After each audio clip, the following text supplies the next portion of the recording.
देवराजसेव्यमानपावनाङ्घ्रिपङ्कजं व्यालयज्ञसूत्रमिन्दुशेखरं कृपाकरं नारदादियोगिवृन्दवन्दितं दिगम्बरं काशिकापुराधिनाथकालभैरवं भजे। भानुकोटिभास्वरं भवाब्धितारकं परं नीलकण्ठमीप्सितार्थदायकं त्रिलोचनं कालकालमम्बुजाक्षमक्षशूलमक्षरं काशिकापुराधिनाथकालभैरवं भजे।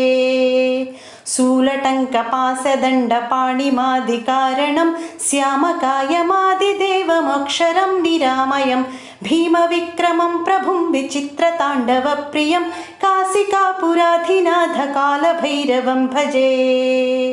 भुक्तिमुक्तिदायकं प्रशस्तचारुविग्रहं भक्तवत्सलं स्थितं समस्तलोकविग्रहं निक्वणन्मनोज्ञहेमकिङ्किणीलसत्कटिं काशिकापुराधिनाथकालभैरवं भजे।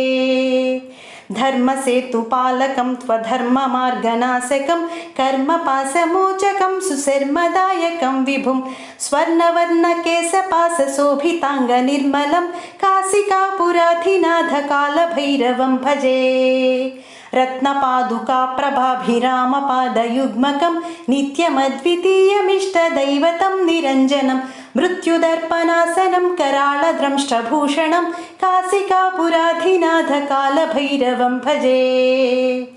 अट्टहासभिन्नपद्मजाण्डकोशसन्ततिं दृष्टिपातनष्टपापजालमुग्रशासनम् अष्टसिद्धिदायकं कपालमालिकाधरं काशिकापुराधिनाथकालभैरवं भजे।